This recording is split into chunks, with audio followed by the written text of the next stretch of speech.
हरे कृष्णा।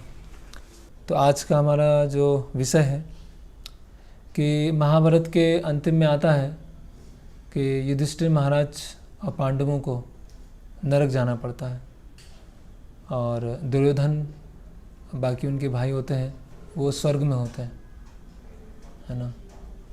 तो इससे ये शंका आती है कि पांडवों ने तो पूरे जीवन भर धर्म का साथ दिया, भगवान को सहायता किया, भगवान के असिस्टेंट बने, लेकिन ऐसा क्या हो गया कि पांडव नरक में गए और दुर्योधन, है ना, इसने पूरे जीवन भर, है ना, ऐसा कोई नियम नहीं होगा पाप का जो उसने तोड़ा ना होगा, सब किए, उसके बावजूद भी वो स्वर्ग में गया, है ना। तो इससे ये डाउट आता है कि हम जो धर्म का पालन कर रहे हैं, भक्ति का पालन कर रहे हैं, तो अभी भी कष्ट है, भक्ति करना ही कष्ट है, अभी भी सुबह उठना, नियम पालन करना वो कष्ट है, और बाद में भी फिर पता चला नरक मिल गया, अभी भी कष्ट, बाद में भी कष्ट। और दुर्योधन जैसे लोग हैं अभी भी मज़े में हैं, बाद में भी मज़े में है ना। लोग बोलते हैं ना क्या देखो भक्ति करने से तो क्या है, और दुख बढ़ जाते हैं। जो लोग भक्ति नहीं करते वो ज़्यादा सुखी रहते हैं, जो लोग भक्ति करते हैं उनके जीवन में कुछ ना कुछ समस्या आती रहती है। तो करते समय समस्या और बाद में भी समस्या, तो फिर क्या मतलब। तो जिसने भी महाभारत पढ़ी है वो ऐसा नहीं बोलेगा, है ना। जिसने केवल कहीं से सुनी है, अप्रामाणिक स्रोत से सुनी है, वो ऐसा बोलेंगे। तो वो पूरी हम घटना देखेंगे कि वास्तव में पांडव नरक में गए, है ना, और कौरव स्वर्ग गए, है ना।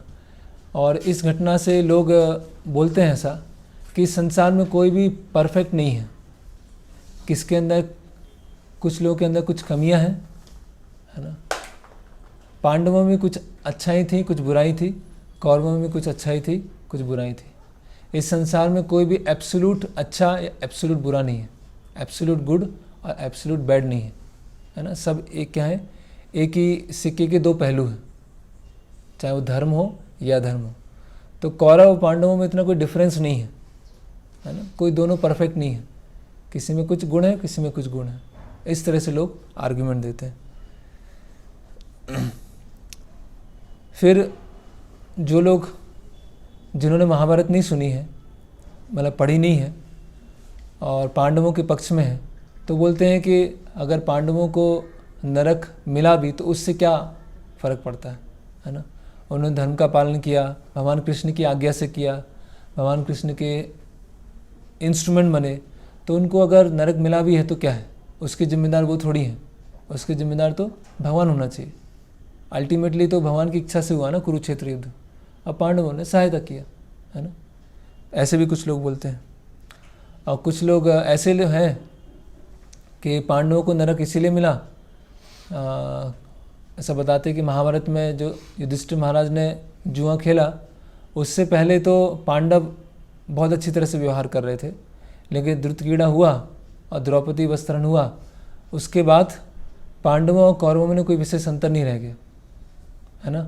पांडव भी क्रोध करने लगे, पांडव भी अलग अलग तरह से योजना बनाने लगे, युद्ध कैसे होगा, मारना कैसे है ना। तो पांडव कौरवों को अपने अनुसार चेंज नहीं कर पाए, उनके अनुसार चेंज हो गए, है ना। अगर पांडव धर्म का इतना पालन कर रहे होते तो उनको अपने अनुसार चेंज कर लेते, लेकिन पांडव क्या हो गए, कौरवों के अनुसार चेंज हो गए, है ना। उन्होंने भी छल से कई लोगों को मारा, उन्होंने भी झूठ बोला, है ना। हाथ निहत्था था उसको मारा, तो युद्ध के नियम तोड़े बहुत सारे पांडवों ने। तो पांडव पहले अच्छे थे, बाद में लेकिन छल कपट चालू कर दिया, इसकी वजह से उनको भी नरक जाना पड़ा, है ना। तो ऐसे लोग अलग अलग ओपिनियन देते हैं। तो जैसे मैंने बार बार बताया है कि अगर हम अपनी सीमित बुद्धि से शास्त्रों को समझेंगे तो ये गलतियाँ हो जाएंगी, है ना। और आज भी लोग पूछते हैं, है ना। एक बार मंदिर में संडे प्रोग्राम था, तो वहाँ भी एक व्यक्ति ने पूछा कि हमने सुना है कि पांडव नरक गए, है ना। तो उन्होंने कहीं महाभारत पढ़ी नहीं होगी, लेकिन सुना है ना। वो ऐसा कौन बोलते हैं, जो भक्ति करना नहीं चाहते, ये भक्ति में आलस दिखाते हैं, ऐसे लोग ज़्यादा बोलते हैं। क्यों? क्योंकि भक्ति करने से ये मिला, तो भक्ति करने से क्या फ़ायदा, वो लोग ऐसे, उन लोगों को बहुत उसमें इंटरेस्ट आ जाता है। और कई लोग तो ऐसे हैं कथाकथित धर्म वाले, वो तो ये बोलते हैं पांडव नहीं, कृष्ण भी नरक में गए, अभी भी नरक में है वो, और उनका भी शुद्धिकरण चल रहा है, और आगे चल के वो तीर्थंकर बनने वाले हैं, है ना, वो भी तीर्थंकर बनेंगे। जो महावीर स्वामी हैं उनके कुछ पीढ़ी के बाद में आएंगे और पूरी तरह से शुद्ध आएंगे इस बार। जो भगवान आएंगे प्योर फॉर्म में आएंगे, पहले इम्प्योर फॉर्म में थे, भगवान इम्प्योर हो गए थे, अब प्योर हो जाएंगे, ऐसा वो लोग बोलते हैं। हाँ। तो कैसे समझा जाए इस घटना को? तो महाभारत में जैसे हमने देखा है कई जगह ये क्या आया, धर्म संकट। धर्म संकट का अर्थ क्या है, किसको बोलते हैं धर्म संकट? धर्म संकट मतलब उस समय ऐसा लगने लगता है कि जो भगवान के भक्त हैं वो हो रहे हैं, मतलब कि ऐसा उनका पतन होते जा रहा है, वो जीतते जा रहे हैं, उनका विजय होते जा रहा है। एक उत्तर आया धर्म संकट मतलब ऐसा लगता है कि भगवान के भक्त हैं जो हारते जा रहे हैं और बाकी लोग जीते जा रहे हैं, इसको धर्म संकट बोलते हैं। ऐसा कोई सिचुएशन जिसमें समझ में नहीं आ रहा कि कौन सा धर्म का रास्ता है, तो बहुत इस रास्ते में जाएं तो ये धर्म का पालन हो और दूसरे रास्ते में दोनों अपोजिट हो, लेकिन कंफ्यूजन में। हाँ, तो धर्म संकट मतलब कंफ्यूजन है कि धर्म के इस रास्ते में चलें तो यहाँ कुछ ऐसा हो सकता है, ये रास्ते में चलेंगे तो ऐसा हो सकता है। हाँ, और कोई?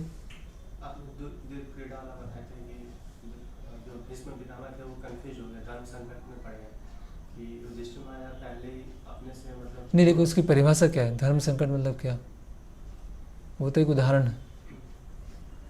अगर कोई ऐसे करण को मारने के लिए बोला तो वहाँ भी धर्म संकट में आ सकते हैं कि ये धर्म है या नहीं है, तो वो कंफ्यूजन होना कि मतलब ये जो मैं कार्य कर रहा हूँ कहीं ये अधर्म है या धर्म है, वो कुछ दिख रहा तो ऐसा रहा है कि अधर्म हुआ है कि रूल्स तोड़े हैं, लेकिन क्या वो अधर्म है? तो मतलब धर्म जानते हैं लेकिन सही परफेक्ट में उसका यूज क्या है वो जब नहीं जानते तो नहीं, उसको तो नियम आग्रह बोलते हैं। धर्म जानते हैं लेकिन सही परिप्रेक्ष्य में।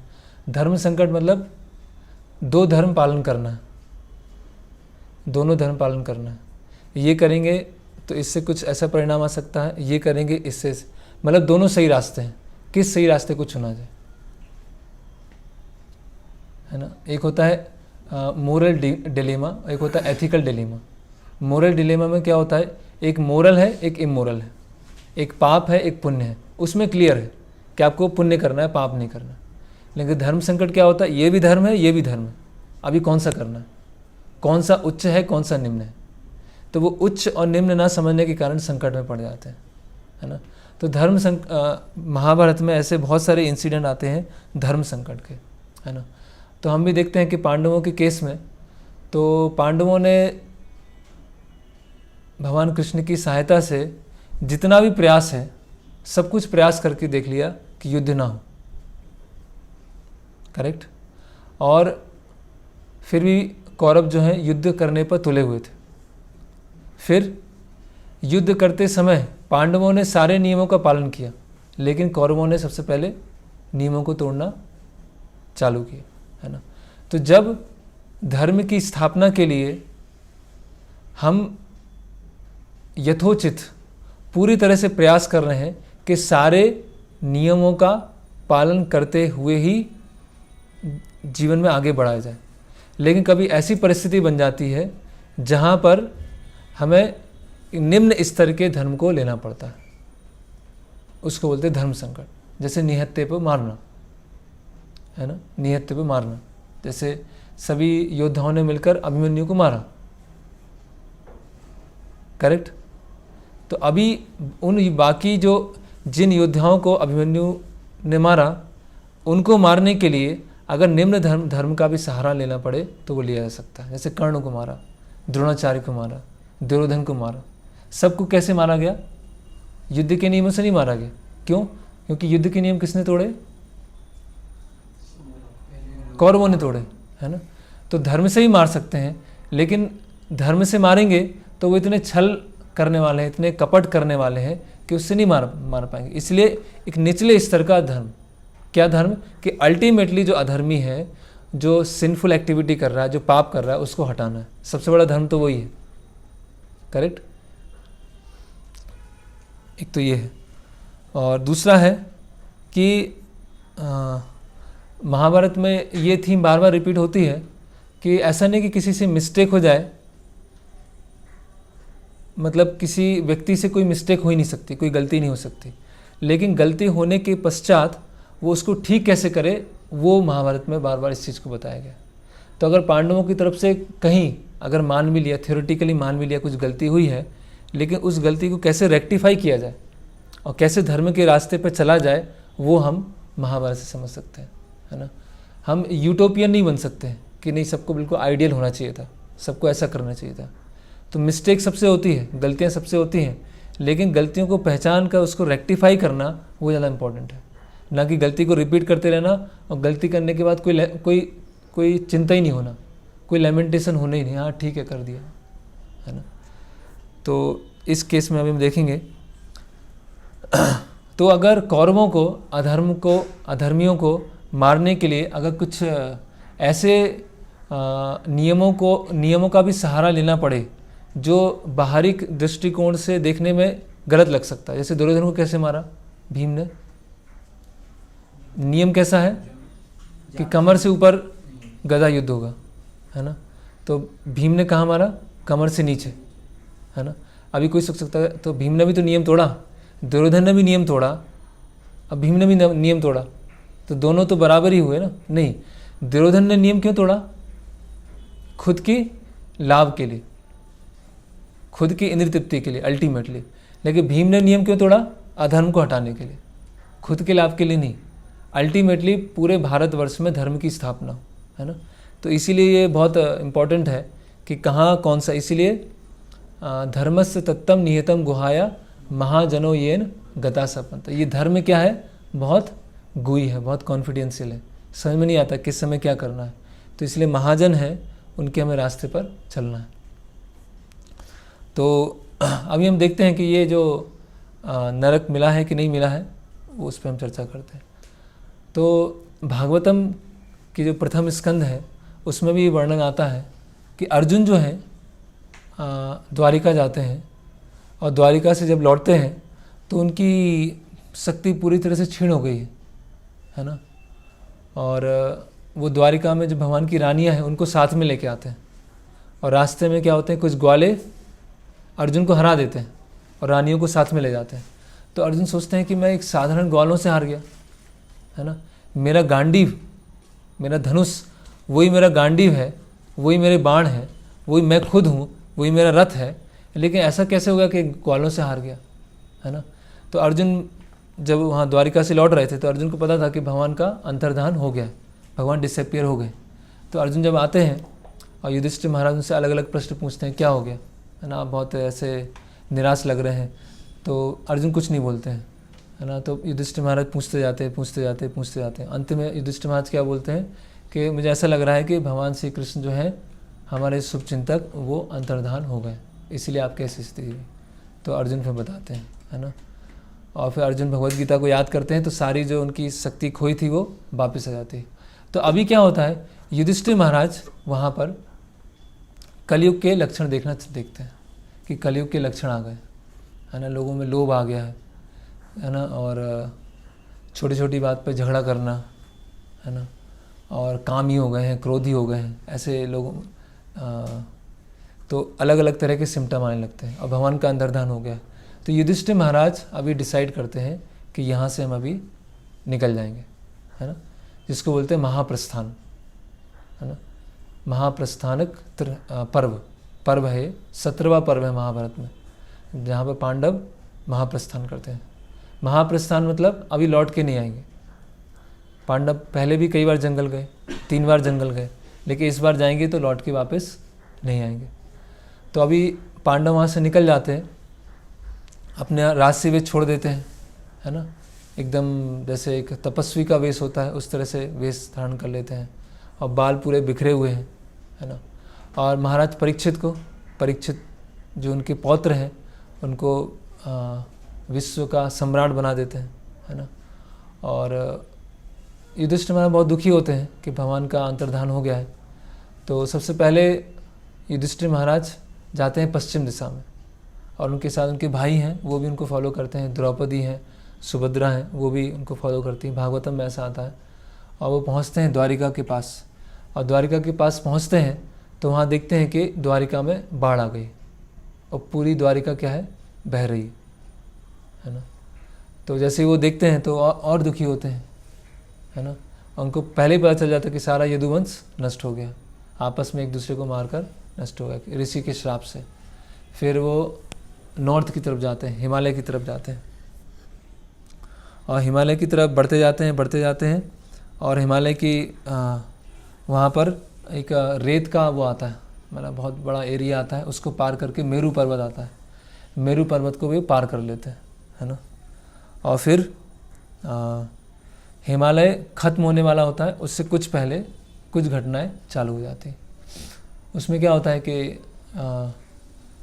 ये जो श्रीमद् भागवतम में है उसमें थोड़ा अलग बताया गया है, और महाभारत में उसमें थोड़ा अलग बताया है। वो अलग क्यों बताया वो हम बाद में डिस्कस करेंगे। तो महाभारत में क्या बताया पहले वो डिस्कस करते हैं। तो पांचों पांडव चलते हैं, द्रौपदी पीछे पीछे चलती हैं, सुभद्रा उनका नहीं बताया गया, है ना, महाभारत में। तो फिर द्रौपदी वहाँ पर कुछ समय के पश्चात गिर जाती है ना, और एक तरह से उनकी मृत्यु हो जाती है ना। तो भीम बहुत आश्चर्यचकित होते हैं।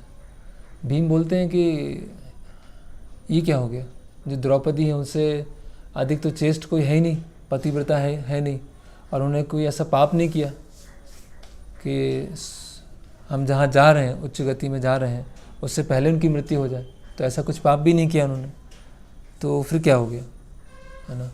तो युधिष्ठिर महाराज बोलते हैं कि जो द्रौपदी है उनका अर्जुन के प्रति विशेष आकर्षण था, है ना, पार्शियलिटी थी अर्जुन के प्रति। तो उस पार्शियलिटी के कारण वो गिर गई, है ना। तो भीम एकदम शौक में आ जाते हैं कि ऐसा है। तो फिर आगे चलते हैं, है ना। उसके बाद अभी ये जो पूरा इंसिडेंट है इसमें ये बताया गया है कि जो व्यक्ति धर्म को पालन करता है, जिसमें अच्छे गुण होते हैं, उसमें थोड़ा सा भी अगर दुर्गुण है, थोड़ा से भी उसमें अधर्म है, तो उसको कैसे सुधारा जाए, ये पूरी घटना देखेंगे कि पूरे जीवन भर वो धर्म का पालन कर रहा है, पूरे जीवन में वो पुण्यशाली है, लेकिन उसमें थोड़ी सी कुछ त्रुटि रह गई है, थोड़ी सी कुछ समस्या रह गई है, तो उसको कैसे रेक्टिफाई किया जाए वो वहाँ बताया गया। और कभी कभी शास्त्र में क्या आता है कि पूरा अधर्मी है, पाप पूरे जीवन में पाप किया है, लेकिन थोड़ा से उसने अच्छे काम कर दिए, तो उसका क्या कर देते हैं, थोड़ा सा गुणगान कर देते हैं। तो फिर हम कन्फ्यूज हो जाते हैं कि जो असुर था उसका गुणगान चल रहा है, और जो भगवान के भक्त हैं उन्हें बता रहे हैं इनमें कमी है। तो वो कॉन्टेक्स्ट समझना चाहिए। वो कॉन्टेक्स्ट इसीलिए बताया जा रहा है कि जब असुरों का थोड़ा सा गुणगान कर रहे हैं उनकी अच्छी क्वालिटी के लिए, ये समझने के कि अगर में थोड़े भी अच्छे गुण हैं तो भगवान उसको अप्रिशिएट करते हैं, भगवान के भक्त उसके अप्रिशिएट करते हैं। इसके लिए वहाँ पर उनका गुणगान किया जाता है कभी कभी असुरों का। और जहाँ भगवान के भक्तों में अगर थोड़ी त्रुटियाँ बताई जाती हैं तो भगवान है या स्वयं धर्म है, वो उन त्रुटियों को रेक्टिफाई करने के लिए होता है कि वो पूरी तरह से प्योर हो जाए, उनमें थोड़ा भी कलमश ना बचे, है ना। तो किस कॉन्टेक्स्ट में क्या चल रहा है वो समझना चाहिए। तो थोड़े समय के पश्चात क्या होता है, सहदेव जो हैं वो गिर जाते हैं। तो भीम बोलते हैं कि सहदेव ने तो हमेशा चारों भाइयों की सेवा की, है ना, और सहदेव के अंदर थोड़ा सा भी ईगो नहीं था, थोड़ा भी अहंकार नहीं था, तो ऐसा कैसा हो गया कि अब सहदेव गिर गए, है ना। तो युधिष्ठिर महाराज बोलते हैं कि हाँ बात तो सही है ना, लेकिन सहदेव क्या है, अपने आप को बहुत विद्वान और बहुत बुद्धिमान समझते थे, तो उनमें थोड़ा सा ईगो था, उसकी वजह से क्या हो गया, वो गिर गए, है ना। फिर आगे बढ़ते हैं, है ना। फिर नकुल की बारी आती है, और नकुल क्या हो जाते हैं, वो भी गिर जाते हैं। फिर भीम पूछते हैं, है ना, कि नकुल इतने सुंदर, हम पांचों में सबसे सुंदर और हमेशा बड़ों की आज्ञा मानने वाले, है ना, और राज्य को चलाने में आपकी सहायता करने वाले, तो नकुल में ऐसा क्या हो गया कि वो गिर गए? तो वो जानना चाह रहे हैं कि ऐसी कमी क्या रह गई, है ना। तो युधिष्ठिर महाराज बोलते हैं कि नकुल अपने आप को बहुत सुंदर समझते थे, तो उनमें वो ईगो था, वो कि मैं बहुत खूबसूरत हूँ, मैं बहुत सुंदर हूँ, इसकी वजह से वो गिर गए, है ना। तो और आश्चर्य हुआ। फिर आगे बढ़ते हैं, फिर कुछ समय के पश्चात अर्जुन भी गिर जाते हैं, है ना। तो भीम पूछते हैं, तो अर्जुन तो भगवान कृष्ण के सखा हैं, भगवान के प्रिय हैं, है ना। कृष्ण को बोलते हैं पार्थ सारथी, करेक्ट। और अर्जुन के साथ ऐसा हो गया, और पूरे जीवन में कभी भी झूठ नहीं बोला अर्जुन ने, तो ऐसा क्या हो गया? तो युधिष्ठिर महाराज बोलते हैं कि अर्जुन ने सबको आश्वासन दिया था कि एक दिन के अंदर मैं पूरी कौरव आर्मी को मार दूंगा, लेकिन उसने ऐसा नहीं किया।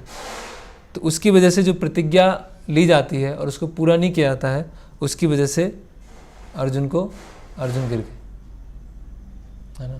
तो भीम, ठीक है, फिर भीम को धीरे धीरे ऐसे चक्कर आने लगे, है ना। वो भी गिरना चालू हो गए। तो भीम पूछते कि मैंने ऐसा क्या गलती किया, मेरी ऐसी स्थिति हो रही है।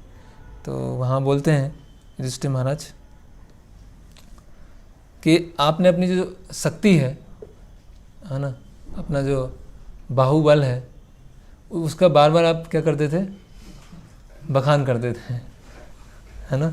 आपको, और आप खाते बहुत थे, उसकी वजह से आपको अभी आप गिर रहे हैं, है ना।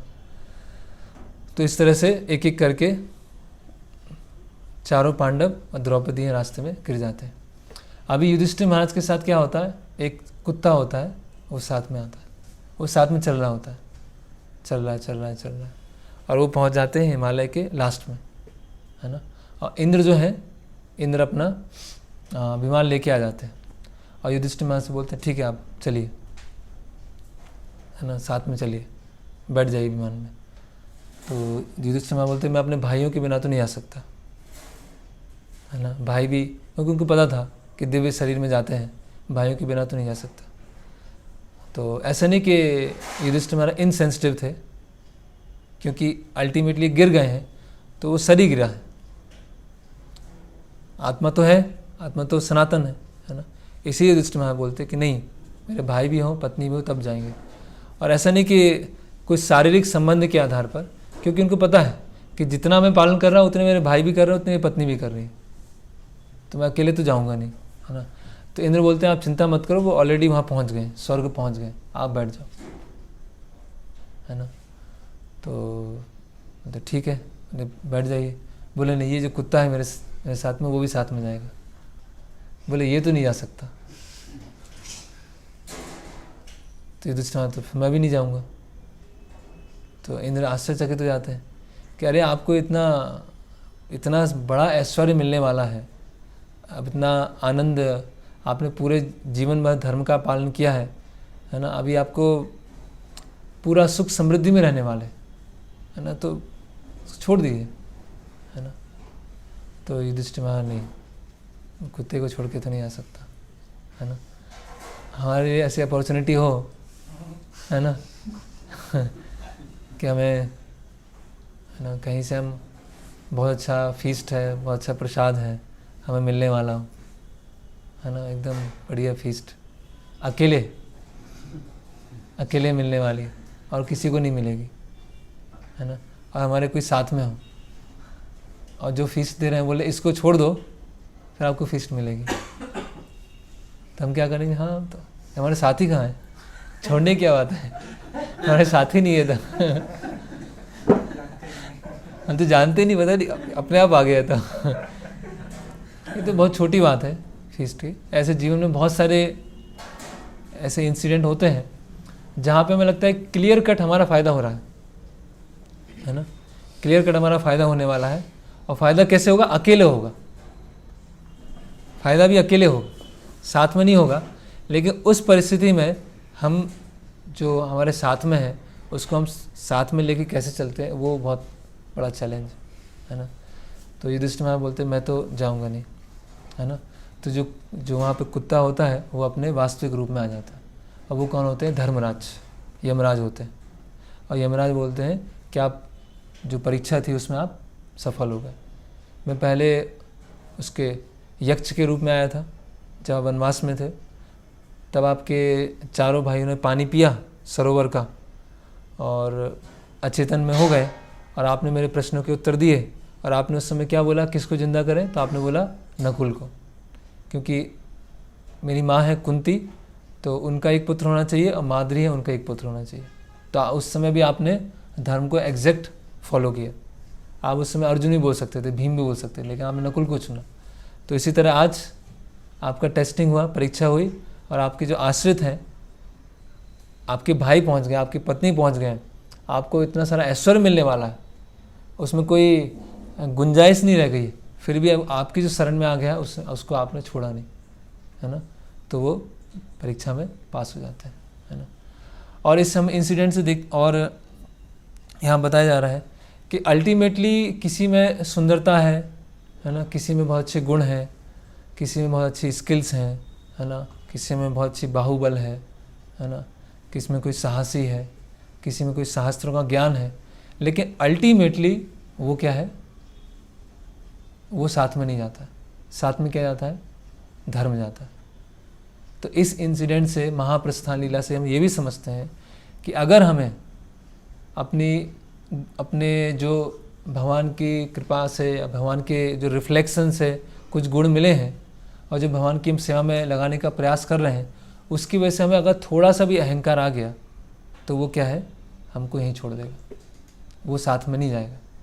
तो अल्टीमेटली पांचों पांडव शुद्ध भक्त हैं, द्रौपदी शुद्ध भक्त हैं, लेकिन इस घटना से पूरा ये बताया जा रहा है कि कहीं भी लेश मात्र भी अगर थोड़ा भी आपके अंदर अहंकार है, किसी भी चीज़ का अहंकार है, तो अल्टीमेटली सब सेवा में लग सकता है ना। शास्त्रों का ज्ञान भी लग सकता है, आपकी अलग अलग दक्षताएं भी लग सकती हैं, हर गुण भगवान की सेवा में लग सकता है, लेकिन उसके अंदर अहंकार आ गया तो बस यहाँ, तो अल्टीमेटली धर्म भगवत धाम जाएगा, है ना। तो ये युधिष्ठिर महाराज के इंसिडेंट से पता चलता है। फिर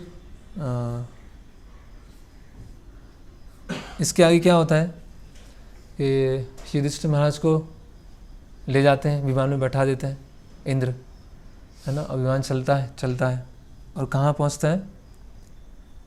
स्वर्ग। और स्वर्ग पहुँचता है और स्वर्ग में देखता है दुर्योधन बैठा है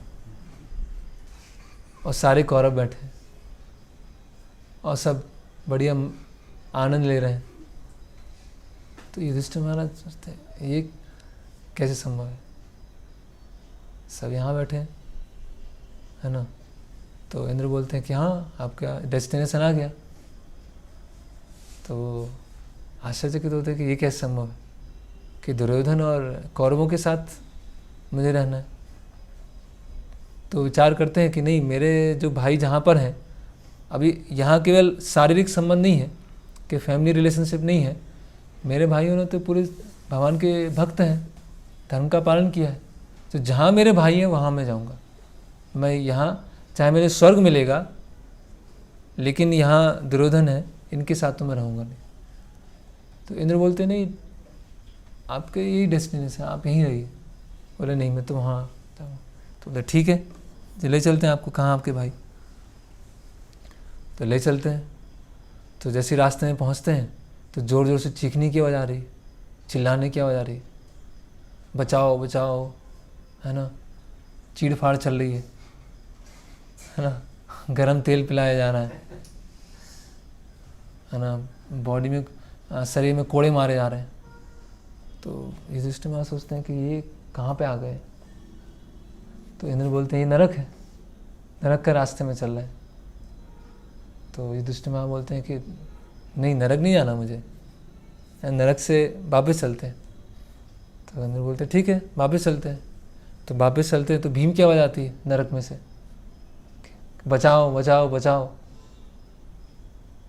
तो युधिष्ठिर महाराज बोलते हैं कि अरे भीम की यहाँ से आवाज़ आ रही, अर्जुन की आवाज़ आती है, द्रौपदी की आवाज़ आती है, सब चीख रहे हैं, चिल्ला रहे हैं कि मुझे बचाइए बचाइए, हम बहुत समय से यहाँ पर दुख भोग रहे थे, अभी आप यहाँ पर आए थे जो थोड़ा सा हमें सुकून मिला था, थोड़ी सी सांत्वना मिली थी, अभी आप चले जाएंगे तो फिर क्या होगा, है ना। तो युधिष्ठिर महाराज के मन में 2 प्रश्न आते हैं कि मेरे भाई और जो द्रौपदी हैं वो नरक में कैसे हैं, और उन्होंने तो पूरे जीवन भर मुझे फॉलो किया, तो मेरी जो गति है उनकी वही गति उनकी होना चाहिए, तो ये कैसे संभव है ना। तो इंद्र बोलते ठीक है चलते हैं, युधिष्ठिर बोलते नहीं, मैं तो नहीं जाऊँगा, और जहाँ मेरे भाई रहेंगे चाहे मुझे नरक में रहना पड़े तो मैं नरक में रहूँगा। तो इंद्र बोलते हैं नहीं नहीं, आपकी जगह नहीं है, आप चलिए, आप स्वर्ग चलिए। युधिष्ठिर महाराज बोलते नहीं, धर्म पालन करते हुए अगर मुझे नरक भी जाना पड़े तो मैं नरक जाऊंगा।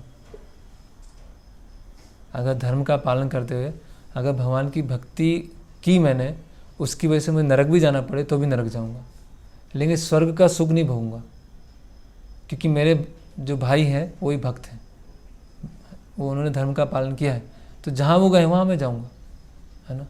तो वो जो पूरा नरक था वो क्या हो जाता है, डिसअपियर हो जाता है, गायब हो जाता है। वो क्या है, फिर से जो धर्मराज यमराज थे उन्होंने एक मायावी नरक का निर्माण किया था, वो नरक था ही नहीं, वो केवल एक युधिष्ठिर महाराज के टेस्टिंग के लिए था। उनका दोबारा टेस्टिंग हुआ कि वो सुख चाहते हैं या धर्म का पालन करना चाहते हैं, अकेले सुख चाहिए या धर्म का पालन करना, है ना। तो फिर आगे क्या होता है, अभी कई लोग इसमें प्रश्न बस यहीं तक पढ़ते हो, उसके आगे का नहीं पढ़ते हो, यहीं तक दिखाया जाता है। तो महाभारत में इसका एक्सप्लेनेशन है। तो इंद्र बताते हैं कि ऐसा क्यों हुआ, युधिष्ठिर महाराज को नरक के दर्शन क्यों करने पड़े। नरक में गए नहीं, उनके भाई भी नरक में नहीं गए, लेकिन नरक के दर्शन क्यों हुए, है ना। तो बताते हैं कि हर व्यक्ति जो है कुछ सही करता है, कुछ गलत करता है ना। लेकिन धार्मिक व्यक्ति क्या होता है, वो हमेशा धर्म का पालन करता है, और जैसे मैंने बताया अगर उससे कुछ गलतियाँ होती हैं तो उसके वो त्रुटि को वो सुधारता है ना। तो द्रोणाचार्य को मारने के लिए युधिष्ठिर महाराज ने क्या बोला था, एक तरह से झूठ बोला था, है ना। तो वो झूठ बोला था, लेकिन वो क्या था, सही था, वो सत्य था। वो झूठ भी परम सत्य था, क्योंकि किसकी आज्ञा से बोला था, भगवान कृष्ण की आज्ञा से बोला था। तो महाभारत में क्या है, 2 स्तर चल रहे हैं, एक प्योर डिवोशनल सर्विस चल रहा है और एक सांसारिक धर्म चल रहा है। तो प्योर डिवोशनल सर्विस से देखें तो युधिष्ठिर महाराज ने झूठ बोला तो वो शुद्ध भक्ति है ना। उसमें बोलते हैं ना, उनका रथ जो है पहले थोड़ा सा ऊपर चलता था लेकिन बाद में नीचे हो गया। तो उसका कारण क्या था कि युधिष्ठिर महाराज झूठ बोलने में हिचकिचाए। ऐसा नहीं उन्होंने झूठ बोला उसकी वजह से ऐसा हुआ। लोग बाहर के लोग क्या बोलते हैं, उन्होंने झूठ बोला इसकी वजह से ऐसा हुआ, लेकिन वो भगवान की आज्ञा पालन करने में हिचकिचाए, इसीलिए रथ नीचे चला गया। ठीक है। फिर ये जो आता है कि क्योंकि उन्होंने झूठ बोला उसकी वजह से उनको नरक के दर्शन करना पड़े, है ना। और महाभारत में क्या आता है कि जिन्होंने पूरे जीवन भर धर्म का पालन किया है, थोड़ा सा अगर अधर्म का पालन किया है, झूठ थोड़ा सा बोला है, तो सबसे पहले जो झूठ बोला है उसकी भरपाई हो जाएगी और फिर धर्म का पालन किया वहाँ जाएंगे। तो दुर्योधन ने पूरे जीवन भर तो क्या किया, पाप ही पाप किया, लेकिन थोड़ा बहुत दान दे दिया, प्रजा की रक्षा किया, तो वो जो पुण्य मिला उसकी वजह से दुर्योधन कहाँ है अभी, स्वर्ग में। लेकिन थोड़े समय के बाद क्या होने वाला है, नरक जाने वाला है। तो थोड़े समय वो स्वर्ग में है, लेकिन लंबे समय कहाँ रहेगा, वो नरक में ही जाएगा, है ना। तो ऐसा नहीं कि नहीं सब तो एक ही जैसा है, चाहे वो कौरव हो या पांडव हो, है ना। कोई ज़्यादा अच्छा होता है, कोई कम अच्छा होता है, कोई ज़्यादा बुरा होता है, कम बुरा होता है, सब रिलेटिव है, सब क्या रिलेटिव ट्रूथ है। तो इंद्र जो हैं वहाँ पर बहुत प्रसन्न होते हैं युधिष्ठिर महाराज से। इंद्र बोलते हैं कि युधिष्ठिर महाराज मैं आपके जो गुण हैं उससे बहुत प्रसन्न हूँ, और आपने जितने भी टेस्ट लिए वो आपने सारे पार कर दिए। सबसे पहले द्वैत वन में, है ना, उसके बाद जो कुत्ता है आपके साथ में, वो अंततः जब आपने नरक स्वीकार करना चालू किया, मतलब आप स्वीकार करना चाहते थे, है ना, तो इससे बहुत प्रसन्न है। और इसके बाद क्या होता है कि इंद्र जो है युधिष्ठिर महाराज को अपने विमान से ले जाते हैं, है ना, और थोड़े समय के पश्चात युधिष्ठिर महाराज कहाँ पहुँचते हैं? वैकुंठ पहुँच जाते हैं। स्वर्ग नहीं जाते, वैकुंठ जाते हैं। और वैकुंठ में भी कहाँ जाते हैं? भगवान के धाम, गोलोक वृंदावन धाम, है ना। वहाँ देखते हैं कि भगवान कृष्ण बैठे हुए हैं और भगवान कृष्ण के पास में अर्जुन बैठे हुए हैं, और अर्जुन और कृष्ण आपस में बातचीत कर रहे हैं। भीम एक जगह खड़े हुए, नकुल सहदेव खड़े हैं, और द्रौपदी वहाँ पर कुछ सेवा कर रही है, और युधिष्ठिर महाराज वहाँ पहुँचते हैं, है ना। और भागवतम में भी यही वर्णन आता है कि जो 5 पांडव हैं और जो द्रौपदी हैं उनको भगवत धाम वैकुंठ प्राप्त होता है ना। तो इसीलिए जो महाभारत जो है, अगर हम स्वतंत्र रूप से पढ़ेंगे तो बहुत भ्रमित हो सकते हैं, है ना, और फिर हम ये हो जाएंगे कि सही कौन है, गलत कौन है ना। तो ये पूरे इंसिडेंट का हम थोड़ा कंक्लूजन देखें कि सबसे पहला जो नरक उन्हें देखा पांडवों ने, वो क्या था? एक भ्रम था जो इंद्र के द्वारा क्रिएट किया गया था, इंद्र और धर्मराज यमराज ने परीक्षा के लिए, ठीक है। और दूसरा क्योंकि उन्होंने वो जो झूठ बोला था उसकी वजह से नरक के केवल दर्शन करने पड़े। इस चीज़ को दिखाने के लिए कि अगर भक्तों से भी कोई त्रुटि होती है या कोई धार्मिक व्यक्ति से भी कुछ गलती होती है तो गलती करना कोई बड़ी गलती नहीं है, लेकिन गलती को सही करना वो ज़्यादा बुद्धिमानी है ना। तो थोड़ा सा गलती हुआ, उसकी वजह से उन्होंने नरक देखा, ठीक है। फिर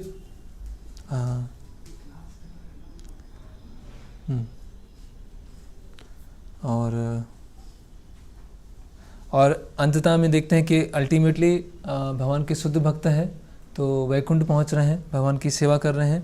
और श्रीमद् भागवतम का भी मैंने बता दिया। और इसके बाद यस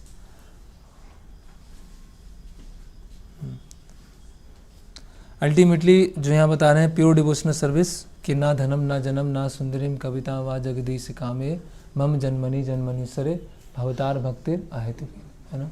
ना धन चाहिए, ना जन चाहिए, ना सुंदरी चाहिए, ना बढ़ाई चाहिए, ना स्वर्ग चाहिए, ना नरक चाहिए, अल्टीमेटली भगवत धाम भी नहीं चाहिए। पांडवों के लिए चाहे वो हस्तिनापुर में थे या वन में थे, है ना, या दुख भोग रहे थे, हर समय वैकुंठ में थे, हर समय भगवत धाम में थे, है ना। ऐसा नहीं कि उसके बाद वो भगवत धाम गए, वो जैसी भी स्थिति में थे, सुख में थे, दुख में थे, वो हमेशा भगवत धाम में थे। लेकिन इस पॉइंट को इंडिकेट करने के लिए कि भक्तों से त्रुटि हो तो क्या होता है और भक्तों की महानता क्या है कि कैसी भी परिस्थिति हो जाए, कितनी बड़ी टेस्टिंग हो जाए, लेकिन खुद के निजी सुख के लिए कभी प्रयास नहीं करते। और भगवत धाम जाने के लिए अगर आपको पूरी तरह से प्योर होना पड़ेगा, पूरी तरह से शुद्ध होना पड़ेगा। थोड़ा भी कलमस है तो वो फिर यहीं पर रह जाएंगे। और दुर्योधन को जो स्वर्ग बताया गया वो कि जो थोड़े पुण्य थे वो पहले भोग रहा है और अल्टीमेटली वो नरक में ही जाने वाला है, ठीक है। तो यहाँ पे हम समाप्त करेंगे।